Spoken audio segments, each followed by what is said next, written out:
Hello. It's been a while. Wow, insane ringing in my right ear. How ironic, because part of the reason why I haven't been here is because of medical stuff and issues I've been having with my left ear. Specifically, I've been struggling with something called pulsatile tinnitus. It's not tinnitus as you would know tinnitus to be. It's when you hear like blood flow in your ear, and it's very anxiety inducing. Health anxiety has been something that I've always had, but it's always been for others and the worry for friends and family, mostly family. So experiencing something in myself has felt suffocating. I've felt very trapped in a body that, for the first time in my life, really, if I'm honest, I'm blessed enough to say that I've had to experience uncertainty when you get tested for something, because of the fact that it could encourage the chances of having a stroke. It's like the most fearful thing I think I could ever experience, because it just touches that part of me that I'm still trying to get to grips on and see a therapist through now. And I think it kind of took me to see how badly that can do a 180 on my mental health to get help. I've come leaps and bounds through like social anxiety issues I had, but there's other things there that need help. I was in such a good place in life. Everything really felt like it was coming together and making sense. And then all of a sudden this swing gave me whiplash and like travel sickness.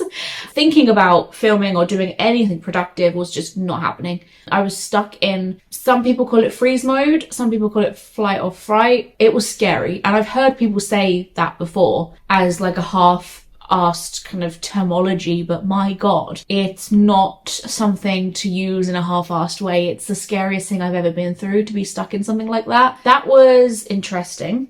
And to come back to reality after that settled, which took months, there was a bittersweet feeling reviewing some of the content I'd put on here, because I had taken about 20 steps backwards.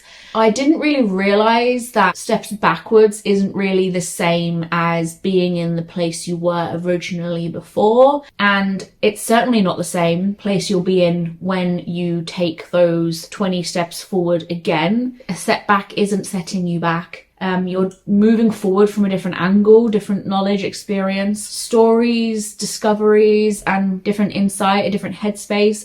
I'm hoping this whole experience is just going to keep me elevated. I'm feeling myself into this world again. It's encouraging a softer approach, at least for the time being, of content that you're probably going to see here. What was interesting was I was experiencing my own content, the way I was talking and like encouraging people and like feeling very passionate about all these spiritual discoveries I was having from the perspective of an anxious person and someone who's not in that mind frame. And that was an interesting experience, because it kind of got me to see myself from maybe someone else's point of view, someone else's life situation. So that was really interesting, because it's like, how do I move forward in a way that can connect with more types of people and more life situations? Because we can get kind of caught up in our own stubbornness and ways of thinking and assume that we're always going to think that way and what we're saying makes sense. But it's like, sometimes the universe just does things to zoom us out. I know it sounds cliche, but it did feel a little bit like a test. It's like, you think you've made progress?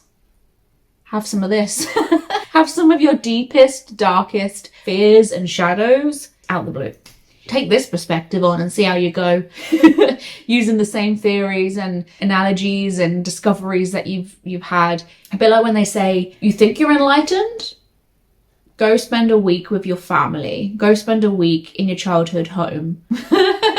All that like maybe undeveloped stuff you've forgotten about comes back up. Or even it's just like a clash of personalities, because it's like, oh my God, I've been in my own bubble of people that see things in the exact way I do for so long that I've forgotten there's a mirage of many different realities out there and perspectives and ways of seeing things. Some of them which are triggering because it's maybe what I used to believe in. It's my history haunting me in some way. You know, I've spoken before about how I love a trigger.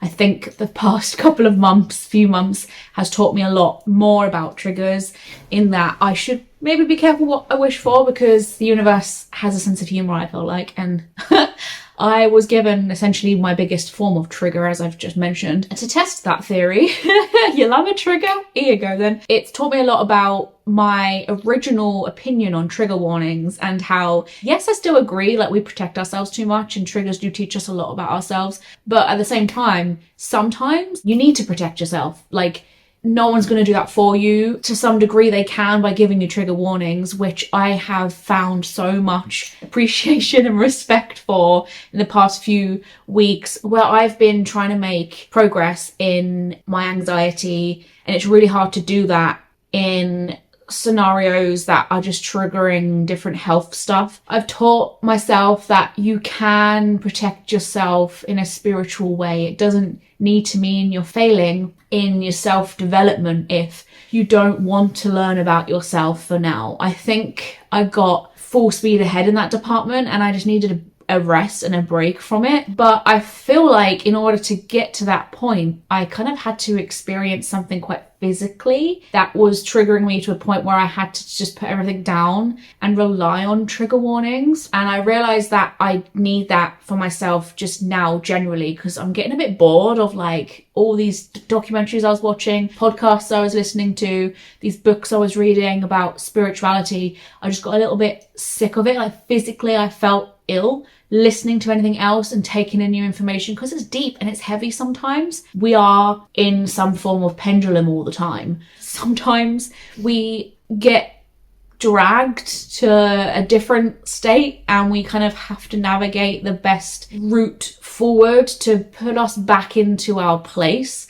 And when I say into our place, I just mean one that is most aligned to our values, very you, very me, whatever that might be. It's a spiritual thing to know when we're not doing things that resonate with who it is that we know we are, that we've discovered when we are in a place that is smooth sailing and comfortable. And we often meet that when we're meditating, we are sitting in silence, we're turning off the TV, the phone, taking a deep breath. You usually get it when you're like looking at a good view or you're like bouncing off ideas with others, like your creative side comes out. That's when you're discovering, you're connecting with the essence of you.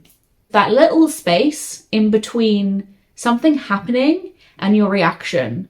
And I think checking in with yourself every so often, if your environment is aligning with that, is important. It's spiritual, even if at the time it doesn't feel it, because to me, a few months ago, it wasn't spiritual to be living out of alignment. But I think I've discovered that all of it is, even the out of alignmentness is, because you're meeting it with consciousness, with awareness. And that's the difference. You have a knowingness now about when something feels right, it feels off. You've met your best self through different practices that you know sit right with you, such as meditation, such as yoga, painting or journaling. It's kind of addicting, because I was kind of addicted to that, because it's like exciting. This is who I am. Like, oh my God, I'm understanding what makes Ellie Ellie.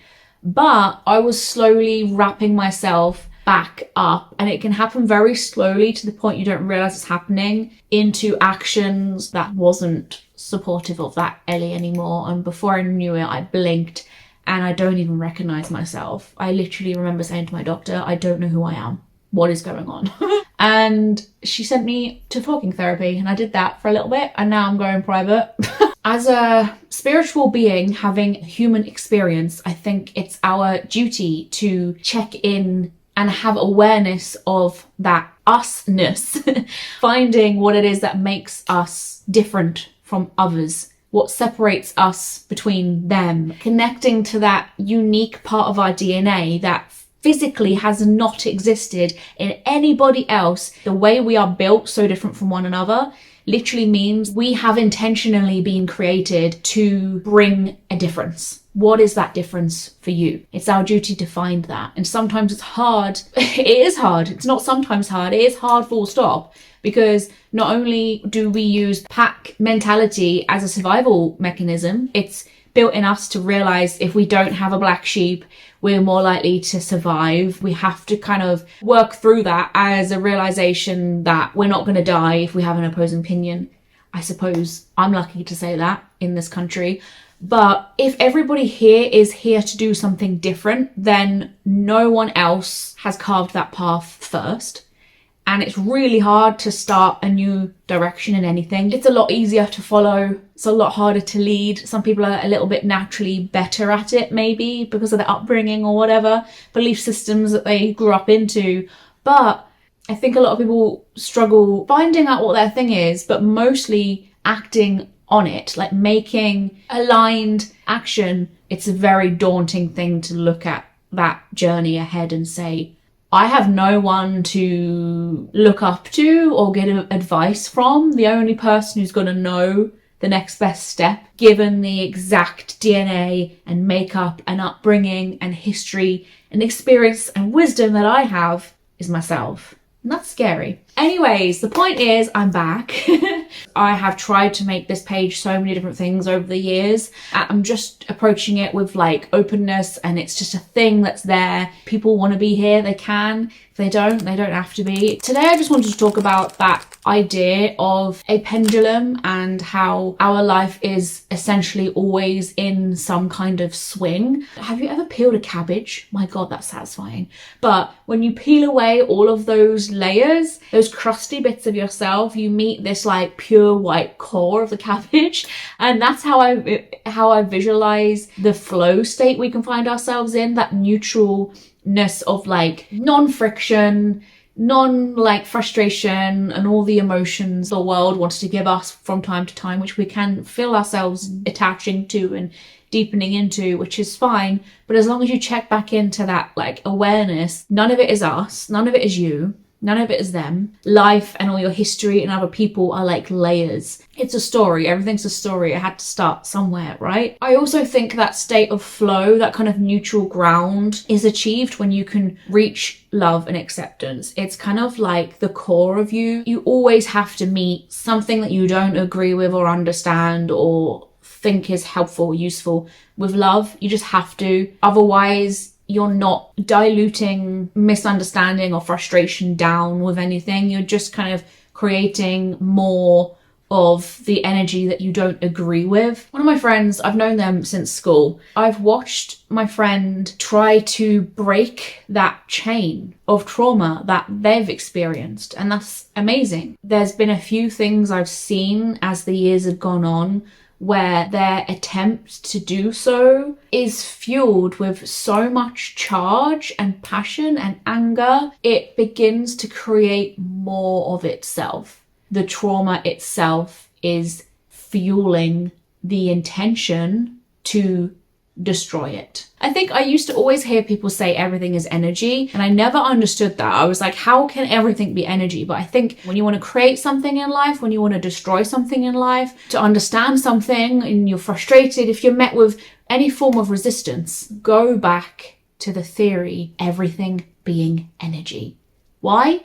Because it makes you realize not only the power is always you, we are always the magician, the creator of our lives, but that we are contributing in some way at all times. Meeting an energy that you want to destroy, maybe even just forget about, make sure for a fact you don't do yourself, with an unhealed energy that energy in itself gave you, is just going to create more of it. You're feeding it the same energy, but from the illusion, it's an entire different energy itself. Swearing to yourself that I would never, but in doing so, reminding yourself every single day how it felt. Again, it's with good intention. It's in wanting to swing that pendulum from generational trauma where your entire family tree has done something a certain way and you want that ball to be over there, but actually you need it to be here, central, neutral. I think that state of flow exists here. When you actually want it to be here, you have so much fury and frustration and unhealed energy behind that good intention. There's so much momentum and so much swing that it lands you back to where you started. You're right back where the energy pissed you off in the first place. This guy I know, he was trying to not do what he was brought up witnessing, but setting really charged, fueled up boundaries and systems is the same kind of boundary, just in different clothing. And it's really hard to find acceptance in others that hurt you. Even if you can find 20 seconds of acceptance for someone that put your life in a direction that you wished they hadn't, just 10 seconds of realization that they just did the best they could given the circumstance that they had, you're forever going to determine whether or not you're in the most empowered place moving forward from how light the load felt when you were able to look at that person with love. You don't have to bring them back into your life. You don't have to need them to say sorry or need anything at all from them. It's just fully sinking into as much acceptance as you possibly can. And obviously this is what therapists will do. I'm not here to tell you how to do that specifically for your situation. The difference in how that feels inside your body is going to help you realize once you've fallen back out of that, because you will. Especially like deep-rooted trauma, you will. Again, that's what faith is. That's what spirituality is. It's the process of forgetting and remembering again and again and again and again. And that's the process I went through in the past few months. I remember crying at my therapist and saying, I was so faithful. I went into this year so faithful. What the heck happened? I just think it's crazy now. I look crazy now when I read my old diary entries or my old videos. I'm like, who is she? I don't recognize her. And so hitting that point of acceptance, hitting that knowingness of who you are ultimately without all the shit that happened to you, the core of who you are. And I think you can access that most from child work and just realizing who you were as a younger you, as like a pure you. Realizing that helps you recognize when you're not that. When you're out of flow, to create something completely new for your generation and for your family that doesn't exist with all the trauma and shit that you went through is going to need the most purest slate. And that's always going to be love. That's our just pure neutral state as humans. We don't want to take all of that energy with us. If we can't meet that place, we're always going to be creating more of the energy that has been, just in different forms. And this isn't me saying that's easy, by the way. Jeez, this is why people can't do that. How can you even begin to process looking at someone that has physically abused you with love? Ultimately, it's realizing you're doing it for the original you, the you who came onto this earth not asking for that to happen. And that makes it a little bit easier, I think. That's why child work is massive for me, because it's separating yourself from yourself. It's still you, but you're seeing it from afar. And a lot of us find it easier to do things for other people. It's still essentially you, but there's like separation between you now and younger you. So that's like a good stepping stone, I think, for me. If someone asked how can they start on that process, I grew up telling other people and myself that someone who looked after me a lot as a child was one of the most selfless people I ever met. Serves for others, and they're so selfless, and wow. I still have admiration for that person, obviously, like it's a really nice thing to do, but I think that's another classic case of the pendulum swing. They themselves experienced an upbringing where nobody helped meet their needs, and they were forgotten and they weren't considered.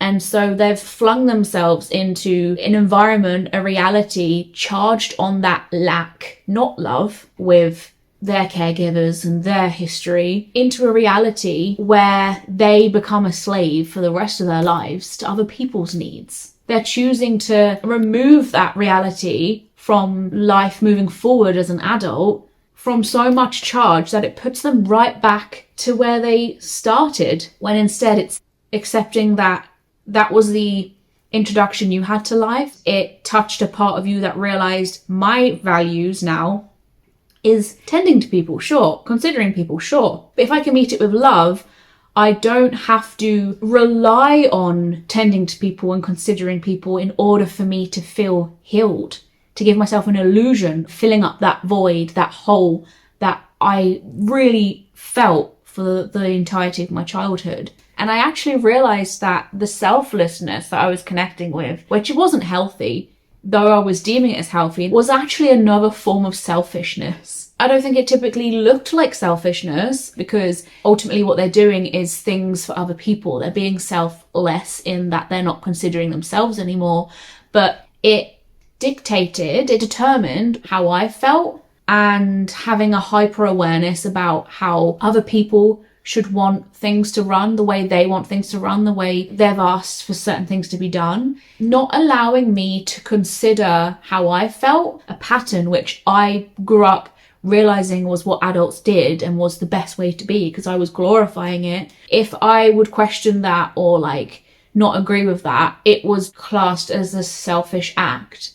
But that initial good intention of selflessness became selfishness because it was either that way or the highway. They're not doing things for other people out of always like healthy intention. They can't help themselves but help people. They're kind of chained in the shackles of, I grew up knowing what it feels like not to have this, so I need to help this person, bringing everyone into their environment along that way of thinking. And so they would get very triggered and worked up if anything goes against that moral of theirs, which would be fine if there was boundaries and like what is too much, what's swung on the other side of that pendulum. And so therefore it would translate as like a selfishness of like, I have to do this thing for this person, and so therefore you have to too. Like, you can't do that because they have all my time here. Like, I never really watched boundaries be set or like letting go of that sense of control. Neither of these examples are me saying that these people have bad intentions. But if you're not careful, when your intention is to create new energy and change, if it's not coming from a neutral point of love and acceptance for what was, you're going to find yourself in the exact same position you started out, with the illusion of assuming that because you're passionate, because of the way things were, and you really want that change, and you will fight. Adversity to adversity is just going to create more adversity. That's why, I mean, if you look at conflict and wars and debates and disagreements between presidents, they have to meet at some sort of mutual understanding. Sometimes they argue over the same thing. They both want an end to a war, but because maybe one side has had more reason to be upset, it's going to come with a lot of charge. There's pent up anger. You don't even have to meet them with love. Just neutralness, really. I can think about you or have you in existence, even if you saw them in the street, and still be connected with who I am to the core. Like, still know who I am and realize that you're different to that. It doesn't make me hate you. It doesn't make me want to punch you in the street. It just is what it is. And then you can realize when you're not being what it is. You're being the consequence of what it was. Anyway, that was quite an intense welcome back. Yeah, I just wanted to swing on by. It's in a good mood, so I stuck the camera on. Sending loads of love. I hope you're well. If you've got anything you want to share in the comments, do let me know. And I will see you for my next one.